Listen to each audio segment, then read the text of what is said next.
Yeah, guys. Thank you all for joining us today. We have a special guest.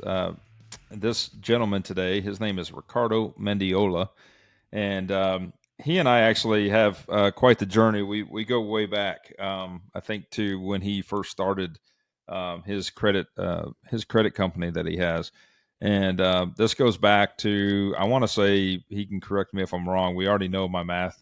When it comes to math and years, it gets very convoluted. Very bad. I could talk real estate math all day, but so I won't try to put a number on it. But I think it was around 2005, 2006 when our journeys first crossed each other. And Ricardo has built a phenomenal business. From a small, a small company into a rather large company, and he can tell you all of the trophies and awards they've won as far as being a successful business here in the DFW area, as well as national. I think you guys do things outside of Texas. Maybe I'm wrong in that, but also he got into real estate several years ago. He has a real estate team that's part of our Keller Williams Dallas Preston Road office, and so he runs that side of it. His wife's in the lending side of things, and also has a small real estate portfolio as well. So we're happy to have him on the show today. Thank you very much for having me. And yeah, you're correct. So our paths did cross in like 2006. That's around when I started MSI Credit Solutions, and that's whenever I met you, Tavis. And then yes, we are at a national level. But yeah, thank you guys for having me. And yeah, a little bit about me. Before I opened up MSI Credit Solutions, I was in the collections business. So I was on the other side of it. I was actually calling consumers that owed money to my, client. And so anyways, I was in collections for about 5 years. And long story short, I myself had bad credit, and I hired a credit restoration company out of McKinney, Texas. And they did a great job. My scores were in the mid 500s. At that time, I had 16 collections. I'm sure, some clients could relate. I had 16 collections, and really what motivated me to restore my credit was real estate. I saw a infomercial. It was probably like 1:00 in the morning, right? Where you could create wealth. You don't need education. You don't need money. I believe it was Russ Whitney. I don't know if you guys have ever heard of Russ Whitney, but this was a long time ago, 2005. Okay. Yeah. And so that's really where the spark happened. I mean, I'm telling you, I'm so grateful that spark, that I saw that infomercial, because that's what motivated me.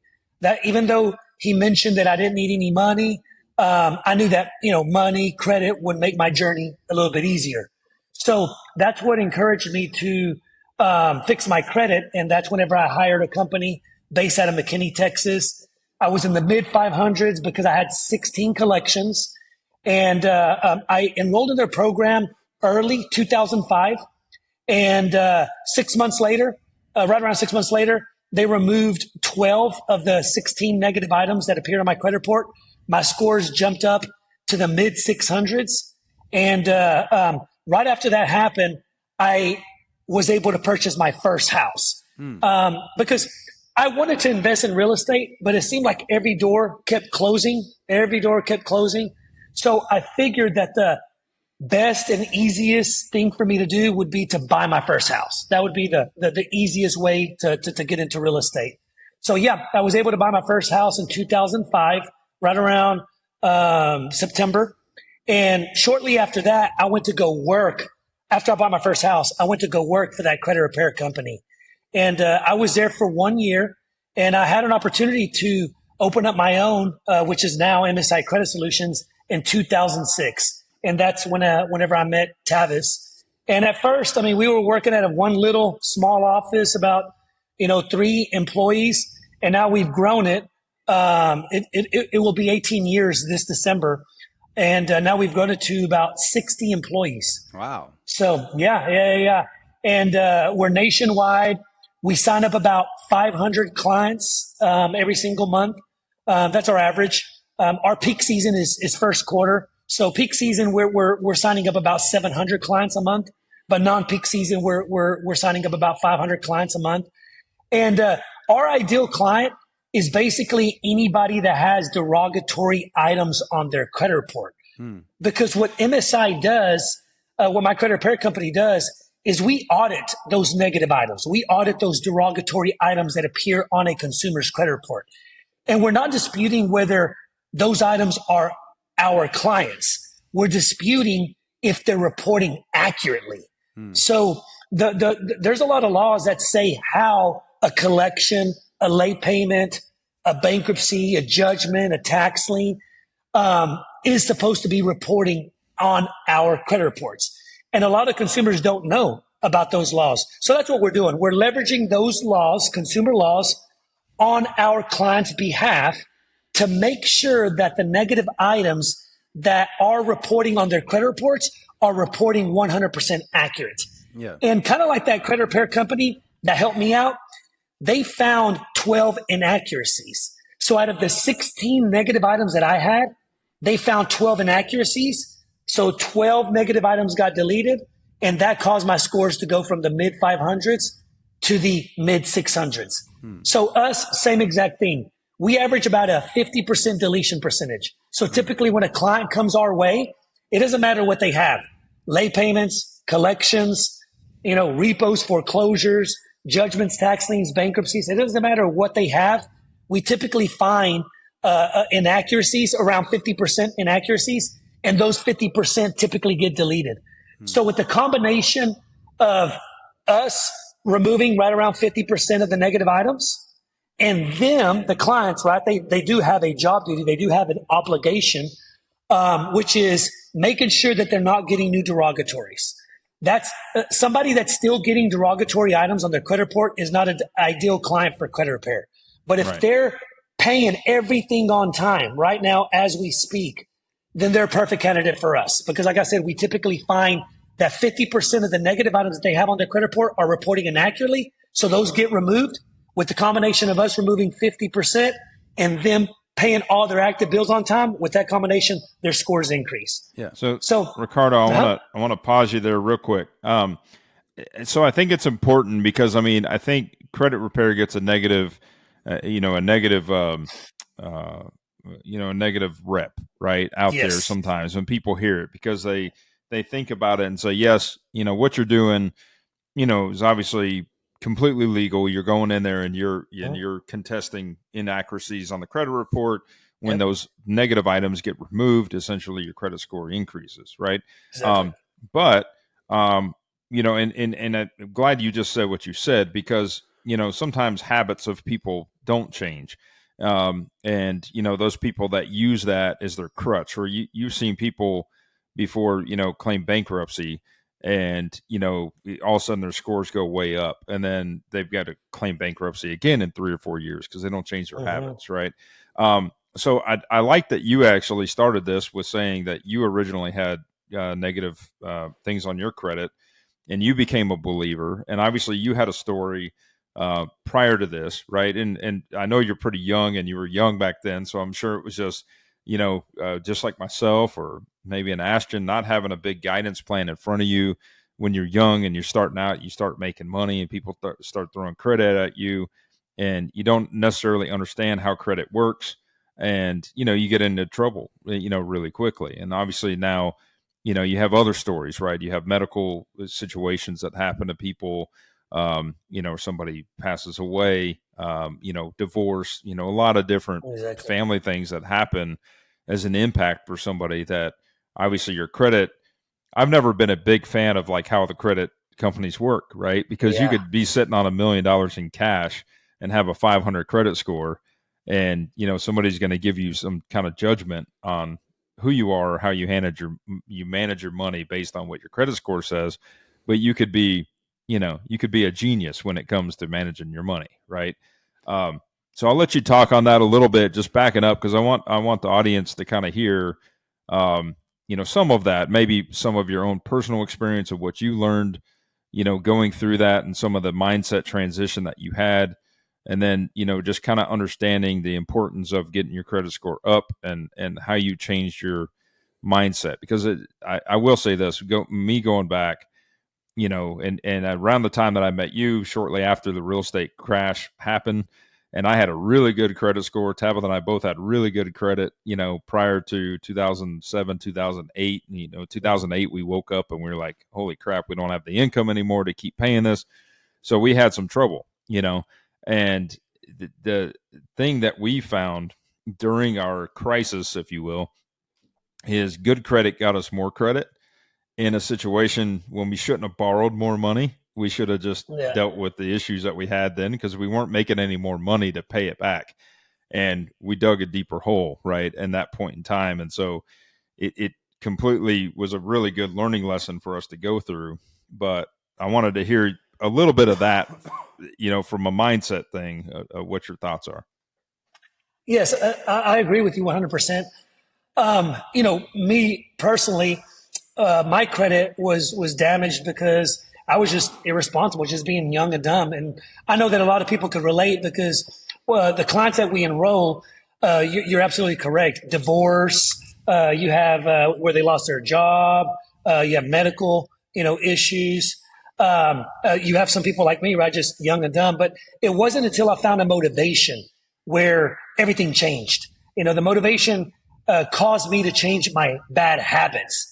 And so you're 100% correct. My motivation was getting into real estate, and I'm glad that I found that motivation because it was correct. I mean, credit has totally changed my life because once I fixed my credit, like I mentioned earlier, I was able to purchase my first house.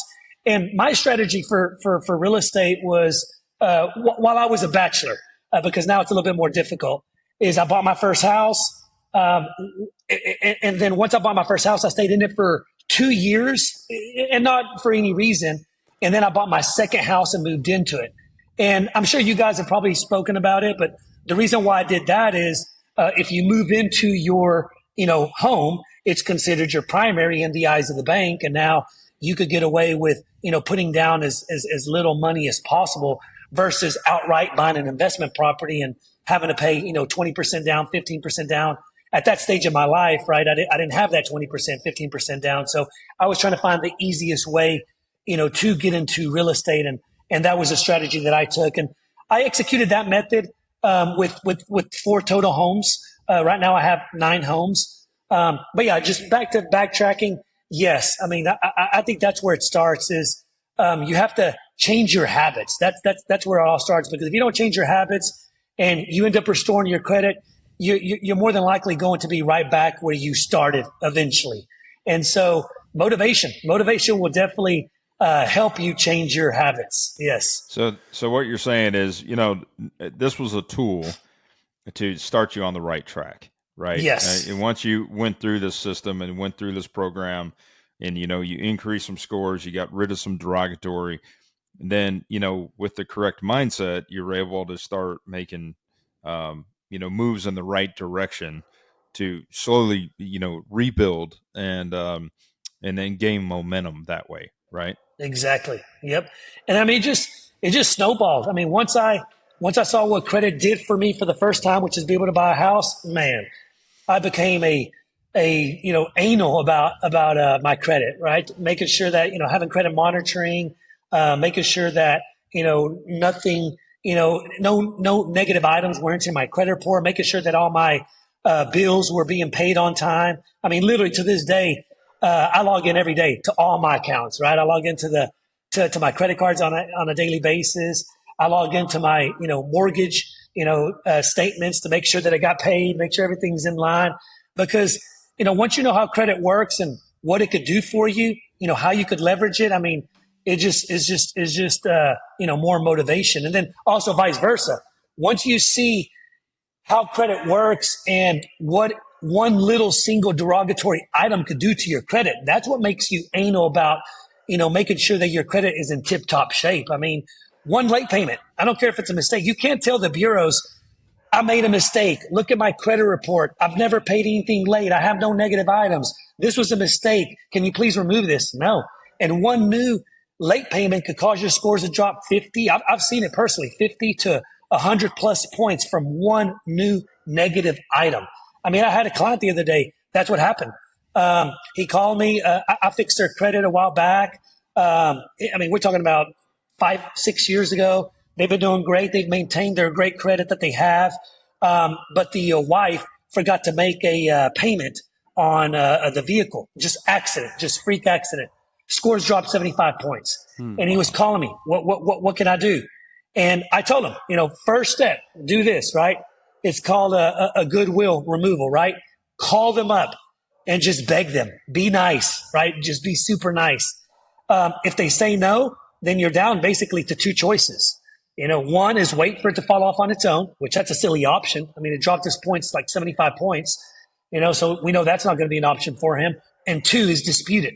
But first, try to see if they will remove it from your credit report, because credit repair is not guaranteed.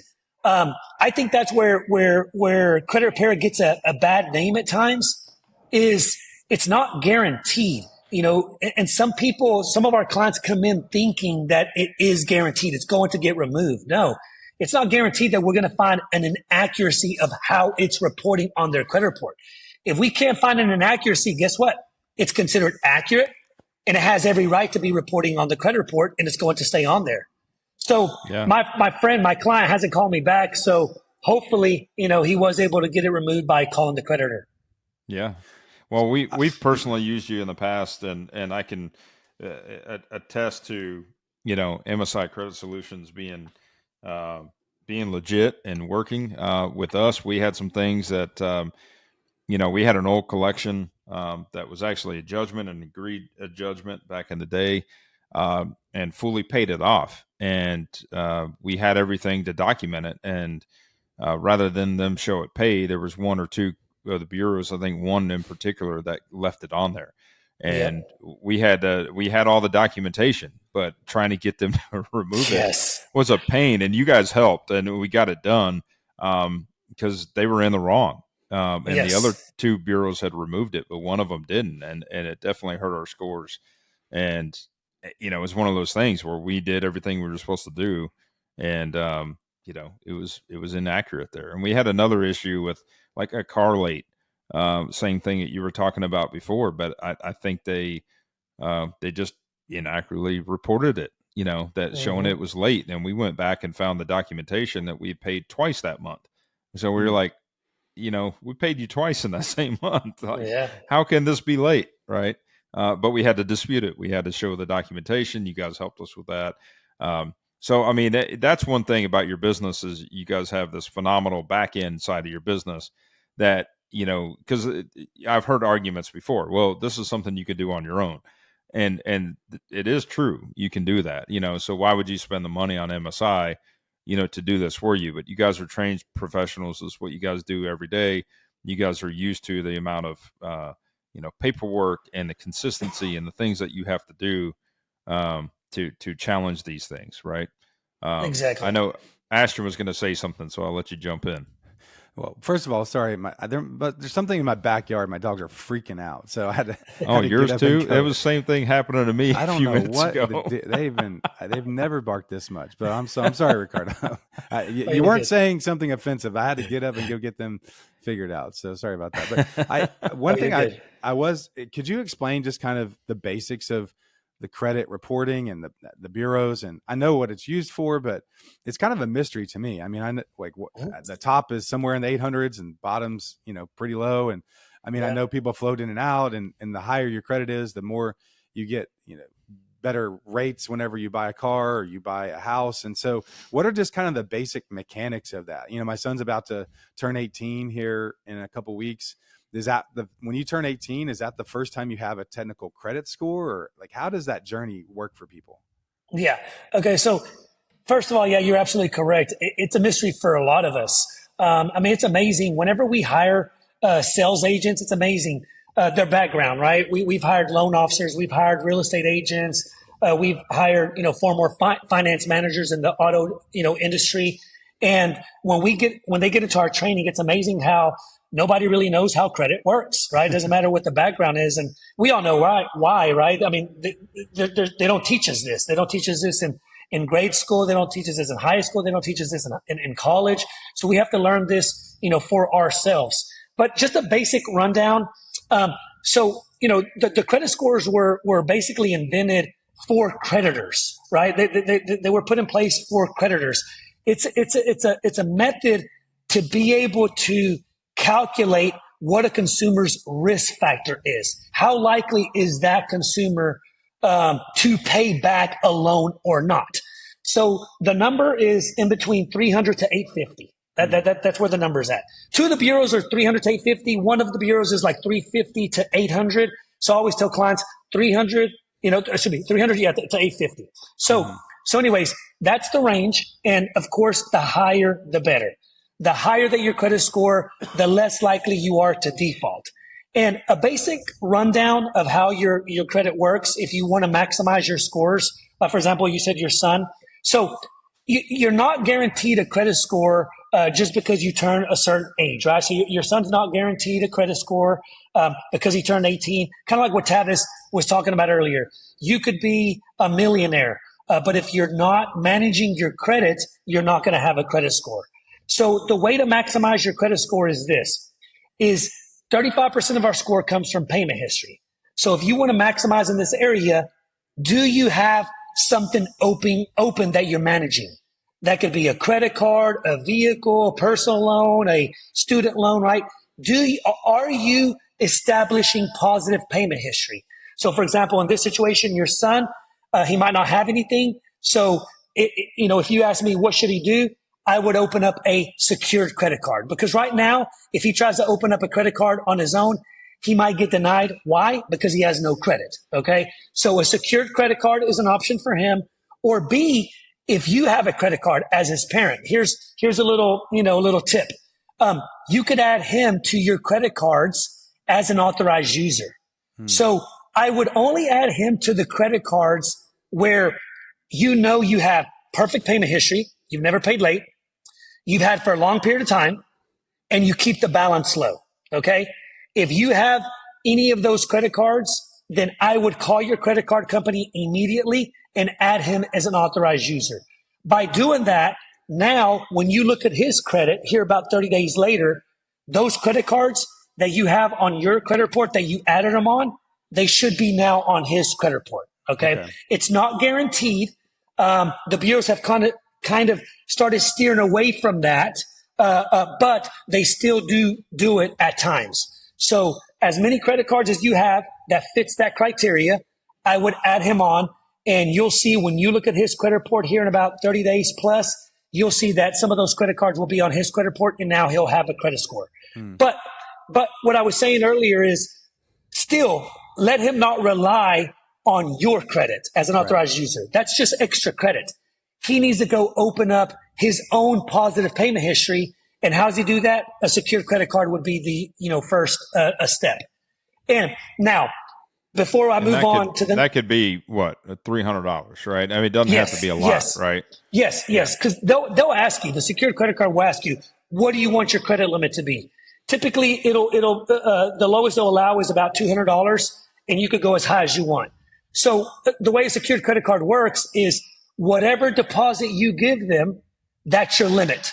So if you want a $500 limit, then you have to give them $500 deposit. Okay. And that's why it's called a secured credit card, because you're securing your limit with your own money.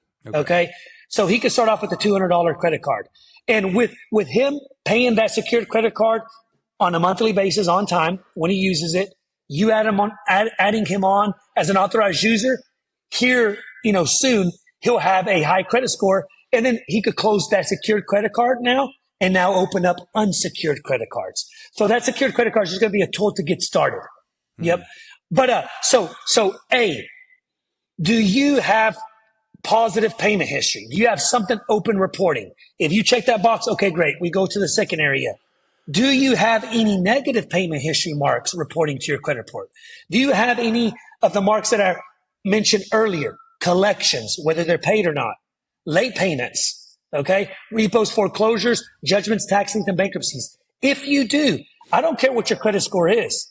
I don't care if it's in the 700s. I don't care if it's in the 600s, 800s, right? If you have any of those derogatory items, it would be worth it for you to inquire about getting them removed. You could hire a company like MSI Credit Solutions, or you could attempt to do it on your own. And as a matter of fact, Tavis, it's funny that you mentioned that, you know, people want to try to do it on their own. They say that, hey, I could do it on my own credit repair. Yes, you can. Just like you could perform any other service on your own.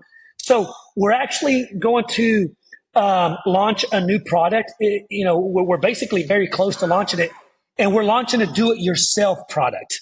It should be launched in about 60 days. So if someone comes to us, they don't want to pay MSI to do it for them, but they don't want to try to figure it out all on their own, right? We have a product that's right there in the middle. It is going to be a do-it-yourself product where they could log in. There's letters uploaded. It just kind of guides you, okay? Sure. And so that'll be launched here in about 60 days. So if you as a consumer have any derogatory marks on your credit report, I would attempt to get those deleted. A, hire MSI. B, get a do-it-yourself program. Or C, just try to figure it out all on your own, right? Yeah. And then next thing, 30% of our score comes from debt. So all of us, all consumers that are listening to this podcast, right? Do you have debt on your credit report? If you have debt on your credit report and you want to maximize your scores, specifically in this area, reduce your debt. Now, you might have all kinds of debt. You might have credit card debt and you might have installment debt. Installment debt is like your mortgage, your vehicle, student loans, right? Installment debt typically has a fixed payment every month. That's installment debt. If you are listening to this podcast and you have both types of debt, installment and revolving, okay, the bureaus say that revolving debt hurts you more. So if you have both types of debt and you want to maximize your scores in the area of debt, start off by paying your credit card debt down. So if you have any disposable income, get your credit card debt, to zero if you could get there. Once you get your credit card debt to zero, now you can work on your installment debt. Now you can work on your vehicle, student loans, personal loans that you might have. So that's debt. Next thing is 15% of your score comes from the age of our credit. So what I would tell a consumer and your listeners today, right, is the longer that you've had your credit, the better off you'll be, the more points that you'll maximize in this area of linked to credit history. So your son, he needs to open up his credit immediately. Why? Because the sooner you start off, right, the longer history that you'll have. So he needs to start it ASAP.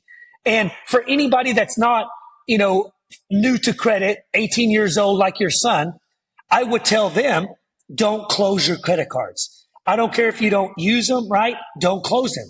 Because let me ask you this question. How long can you have a credit card for? Right? Forever. So if you don't close your credit card, it could show on your credit report that you've had it for 40 years, 45 years, 50 years. That's going to help out your scores a lot. But let me ask you this question. What is the longest installment that you've heard of? The longest installment loan, right? The longest installment loan that I've heard of. There you go. 30-year mortgage. So see, a credit card is a better tool in the area of length of credit history. What's the best credit tool that's going to, give you the most points in the area of length of credit history? And that's a credit card. Yeah. So anybody that's new to credit and you have no credit, open up a credit card immediately. Okay. Anybody that already has a credit, I would say don't close your credit cards. I don't care if you don't use them. And I don't care that you have a ton of cash, right? Don't close your credit cards. And the next area is 10% of your score comes from inquiries. I tell consumers, don't get any unnecessary inquiries. If you go to the mall and they give you a 15% discount, if you apply for this credit card, don't do it, right? Yeah. Unless you really need that credit card. You go to a sporting event, right? And hey, we'll give you this free t-shirt, apply for the credit card. Don't do it, right? But the inquiries that you do need, right? To get, a mortgage, to invest in real estate, whatever it might be, go for it. Go for it. Those are necessary inquiries. Just don't get any unnecessary inquiries because 10% of our credit score comes from inquiries. And then lastly, right, 10% of our score comes from types of credit. The bureaus want to see you managing both. They want to see you managing credit cards, which is revolving, lines of credit, and they want to see you managing installment types of credit. So they like to see you having both. Because watch, let me ask you this question. For a credit card, if you don't use it, what's your payment going to be at the end of the month? Zero, right? Anybody can manage that. Don't use your credit card and you won't have a payment, right? So that's why the bureaus reward you points if you are managing both installment and revolving. Because with an installment line of credit, I like to say that it does take a little bit more managing skills. As soon as you get an installment line of credit, guess what? You have a payment that following month. You get a car, you have a payment coming up. You get a mortgage, you have a payment coming up. Student loans, you have a payment coming up. So if you want to maximize your credit scores in the area of types of credit, which is 10% of your scores, the bureaus like to see you managing both installment and revolving. Yeah. But yeah, that's the basic rundown of how credit works. Nice. Yeah. I knew the basics of it, but I didn't know that there was broken down by percentages like that. I just know every once in a while, we have the credit tracking, and I'll get a little email that said it went down, it went up, it went down 7 points, went down 50 points, went up 30 points. It's a weird mechanism here and there. So that's a great explanation. So, Tavis, I don't know if you have anything else about credit. I would love to ask Ricardo a little bit about just, we just got off an interview with Scotty Sanders, and he helps businesses grow and he has leadership. I'd like to ask a little bit about just kind of growing a company and leadership and that sort of thing. Do you have anything else on the credit stuff, Tavis? No, I think we can circle back to it, just how, as Ricardo has tapped into investment real estate, maybe some of his clients, how the credit is looked at, or like maybe a minimum score that they typically look at to get some of the best rates, because obviously there's different chatter out there regarding, what to be expected, right? Well, there's good, excellent, poor. Yeah. What are the thresholds for that? Kind of in general, do you know, Ricardo? Yeah. I mean, I like to tell people, and I'm sure you've heard this before, I'm sure the listeners have heard this before, 700s, right? Even though you could go a little bit lower, 680-ish, but I like to tell people 700, once you're there, you've made it. You're going to get prime rate, whatever prime rate is on anything. It doesn't matter if it's, your primary home, your homestead. It doesn't matter if you're going to go the commercial route. We could talk about that a little bit. I started doing that for the first time. Also with the help of Tavish, right?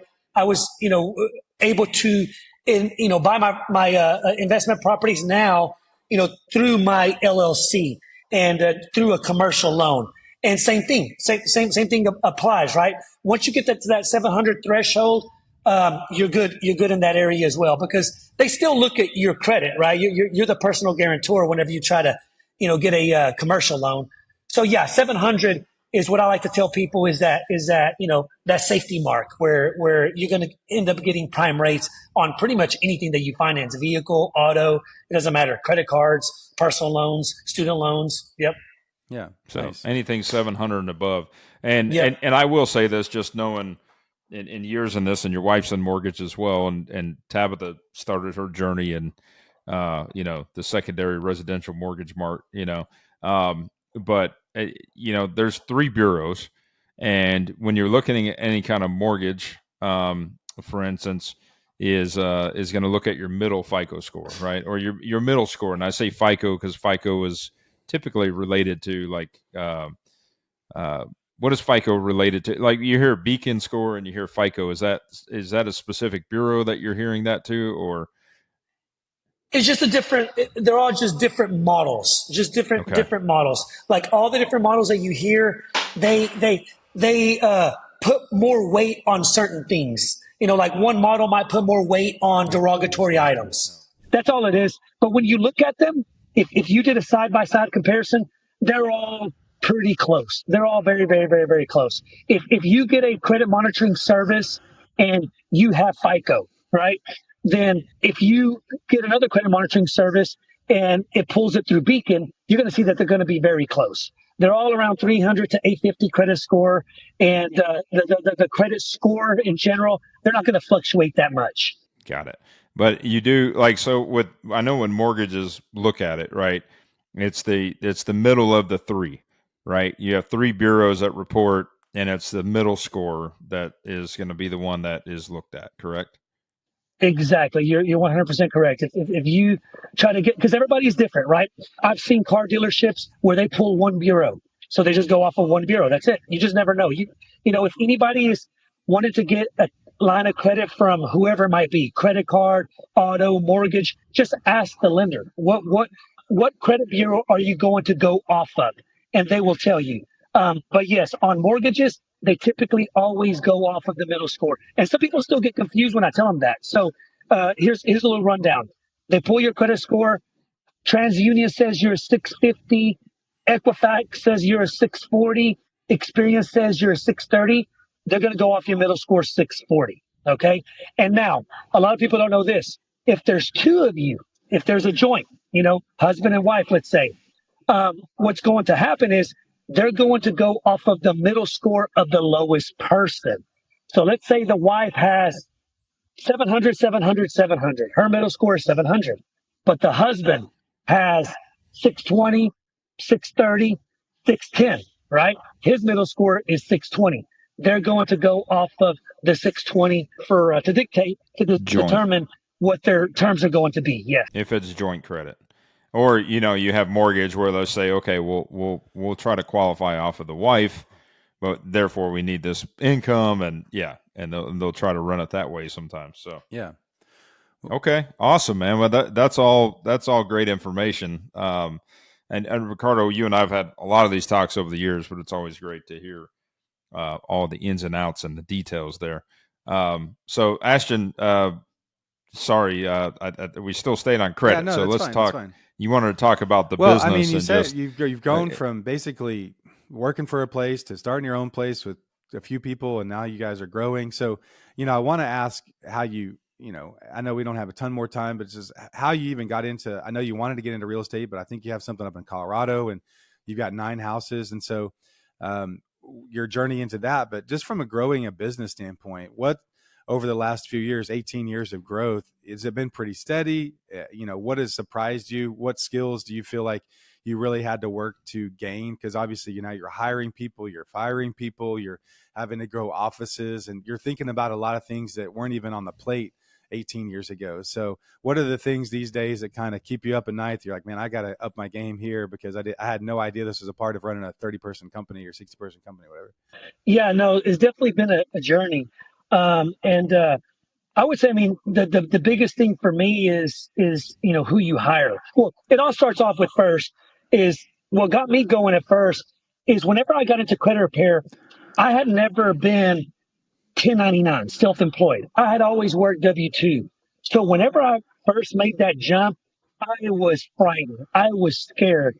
And so that fear actually helped me out because what I did is I just dove in to bettering myself, self-leadership, books, audibles. I mean, I was frightened. Like I said, I had never, it was a foreign language to me going from W-2 to self-employment. So that right there, once I saw what educating yourself, building yourself did for me, I've never stopped. I've never stopped. And to this day, right, even though, I mean, it's came down a little bit with, two kids, right? And now I'm married, 2 kids, 2 dogs, right? And the business, of course. So my time is spread a little thin, but I still value self-leadership. I still value, growing as an individual because I truly believe that when you grow as an individual, then everything else around you could grow. So that's a big thing for me is just growth as an individual. Mm-hmm. So that's number one. But number two is who you hire. That's big. That's what used to keep me up at night. Back in the days, I used to only hire when I needed. Okay. And when you hire people only when you need, and that typically happens to a lot of small business owners because you're wearing all different types of hat. Your time is spread so thin. So it's very common for a small business owner to only hire when they need, to only be looking when they need. So anyways, that ended up hurting me so badly because whenever you hire only when you need, what ends up happening? Now you're desperate. Now you overlook things. Why? Because you need someone to fill the position ASAP tomorrow, right? And so that got me in a lot of trouble. We ended up hiring people that we shouldn't have hired, and the red flags were there. Exactly what I saw at the beginning of why I shouldn't have hired them, it ended up being exposed, and it came to the surface later on, and that was the very reason why they're no longer with the company. So now, right? We, even though it was hard for me to do, um, take off the hat of me doing all the hiring and hiring a recruiter. That took my business leaps and bounds. And same thing for other different areas of my business. Like, earlier before we hopped on the podcast, I mentioned that we have three media, team members. We didn't do that until probably about 4 years ago. And that was another thing. As soon as I did that, it catapulted my business to another level. And just different areas. What's that threshold of when you finally hire someone? Some people, some business owners can't ever let go of that. They feel like nobody could do it better than themselves, and they never let go of certain job duties. And I believe that caps their business. And so, I don't think there's a formula of when you should do it. I can't tell you, when you should hire a recruiter, when you should hire, a media person. There's so many factors. But do I believe that you need to at one point in time? Absolutely. I used to do my accounting as well. And now I have someone doing our accounting. So it's just different areas, right? That's what catapulted my business is. I would say those are the two main things is bringing help, and bringing in the correct help. How? By always looking for talent, always recruiting, and then also personal growth. Personal growth. How do you expect your business to grow if you aren't growing? I truly believe that's where it starts. You grow, everything else around you will grow. And so those two things have been big pillars for me. And it's not even just for the credit repair industry, right? It's also, went on to the real estate, because that's what's helped me being able to invest into real estate is I found a niche, which is credit repair. And I believe that everybody has a niche. It doesn't matter if it's your W-2 income that you have right now, right? It doesn't matter if you're a real estate agent or whatever it might be, is find a niche that's going to be able to produce, cash flow. And now with that cash flow, I've been able to invest into real estate. Because before I dabbled into real estate, you hear that you don't need to, you don't need to have money for real estate. You don't need to have credit for real estate. It's true, right? Like I guess wholesaling is one route where you don't need a credit score to wholesale. You don't need a real estate license to wholesale. You really don't need money to wholesale, right? So there are routes that you could take where you don't need money, credit.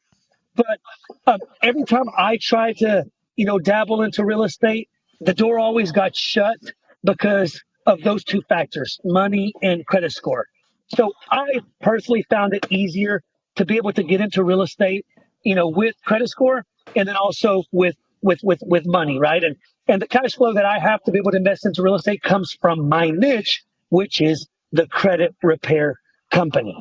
And now that has allowed me to, come into real estate. And it's all a snowball effect. Take care of what's in front of you. And I truly believe you take care of what's in front of you, whatever your niche might be, and maximize that. Then you could use that cash flow to invest into real estate. I'm not saying that that's the only way, right? There's so many avenues to get into real estate, but that is one of them. Yeah, kind of do what you can with what you have, and then use the extra to buy into stuff. And it's a lot easier. You can do it with no money down. You can do it the creative finance, but a lot of times it's just if you have the money to put down on something, cash to buy something, it's easier to buy. So, well, cool. So I know we'll wrap it up unless you have anything else, Tavis. So I know. So you said you have 9 homes. Did you have a short-term rental in Colorado? Is that what Tavis told me? Yeah. So the 9 homes that I have, right? So 4 of them I bought with the strategy that I mentioned to you earlier. I would buy a home, move into it. I'd buy it as my primary. It was my homestead. And then I'd live in it for a couple of years, then buy another one. Why did I take that strategy? To not need as much cash at hand to invest into that, property at the very beginning. But once I got married, right, I couldn't be moving my family around. So once I got married, Now I am buying properties outright, either buying them cash or, if it's distressed, buying them cash or line of credit, or if it's not distressed, putting 15 to 20% down and financing it from the very, very beginning. But as far as my Colorado property, we were always going to Colorado. We were always going to Colorado, and it was always the same area, the Breckenridge area, right? Right there in the Breckenridge area, you have a lot of ski resorts. You have Breckenridge, you have Keystone, you have Copper Mountain, you have Loveland Pass, you have Arapahoe Basin. They're all within like literally 20 minutes. We were always going there. If it wasn't for, to go to one mountain, it was another. And so, one year, whenever I ended up booking an Airbnb short-term rental for Christmas for 2 weeks, it was about $5,000. And that's whenever my eyes really opened up. I was like, you know what? I was like, we need to do this ourselves. We're coming here every single year. Look what they're getting. $5,000 for 2 weeks. And so that's really when the light bulb went off. And I ended up buying that property in Colorado. I did have to put 15% down, because we finance it as a vacation home. So we put 15% down. But yeah, it's paid for itself. If not 100% for itself, it's definitely paid at least 90%, I would say, of all expenses. And I don't mind. I've had some people telling me, what, you're not, making money, you're not cash flowing. Then why are you doing it? And to me, I don't care if I'm paying 10% of the total cost. Who wouldn't pay for 10% of the total cost of a home wherever you might want it at? I mean, think about that. I'm paying a fraction of what I should be paying. Who's paying the other 90%? The Airbnb guest, So I don't mind having a short-term rental in, Colorado, where I'm only paying 10% of the expenses, and it's mine, right? I get all the other benefits. I get all the write-offs. And so I get the free vacations, you could say, because it's my property. I get the appreciation, and it's appreciated a lot. I bought it in 2000. When was it? 2000. I've had it for like 7 years. I bought it for $480, little 1,300 square foot home out there in Frisco, Colorado. 1,300 square feet. I bought it for $480, and right now it's worth $1 million. $1 million. I actually just looked the other day. $1 million. I can't believe it. 1,300 square foot townhouse, that I bought for $480. 7 years later, it's worth $1 million, and we can relate, right? We've seen jumps like that here in the DFW area, right? During COVID. But yeah, it just amazes me how real estate, right, is one of the only things that we'll ever hear that with time, with age, what happens? It increases in value. Yeah, and you can use your good income from your company or wherever to offset if you have to pay a little bit into a mortgage, but you're getting the appreciation, then you guys are getting to enjoy it. We've had that conversation a few times of, would you go negative on a rental just to sort of reserve it and get the appreciation and tax benefits and all that sort of thing. So that's really cool. Well, Tavis, do you have any other question? Oh, go ahead, Ricardo. No, I was going to say, I want to do, Tavis, you've always motivated me. I mean, that's also one of the reasons why I'm at Keller Williams, right, is because of you. That's why specifically I went with, Keller Williams, Alex Preston Rose, because of Tavis. Tavis always, motivated me. And so anyways, that's another thing that I want to do, what Tavis is already doing, which is short-term rental here in the DFW area. At first, whenever I heard people doing that, I was like, hold on. I always thought that short-term rentals were for vacation areas. How can anybody make any money, with short-term rentals in DFW? And yeah, I mean, very, very, very possible. Tavis is doing it, and you know what, Tavis, I see you doing it, and that's one of the things that I'm wanting to do. Whether I buy another property and I make it a short-term rental, or one of my long-term rental tenants moves out and I convert it into a short-term rental. But I want to dabble into that here in the DFW area. I'm already doing it in Colorado. I want to do that in the DFW area as well. Yeah, and it's tricky. I mean, I think the vacation areas. I mean, we talked to. Why am I drawing a blank on who we had on the show a few weeks ago? Brett. I'm sorry, Ashton. Josiah. Josiah. Yeah, Josiah. Short term up in the Smokies. And I think short-term rentals do way better. I would say in destination areas, right?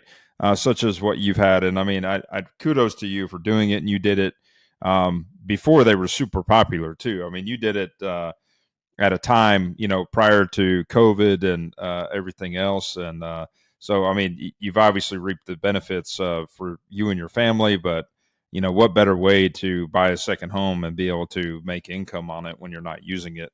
Um, the short term market, and again, it's kind of we had to develop the name, and this name has now become more popular. But midterm rental is kind of what I focus on with my portfolio here in Dallas, and that's the 30-day plus rental.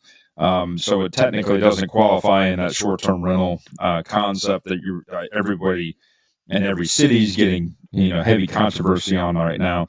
In fact, we just recorded another podcast talking about the rules and regulations in Plano, and now they have officially banned any new short-term rentals in the city of Plano going forward, anything less than 30 days.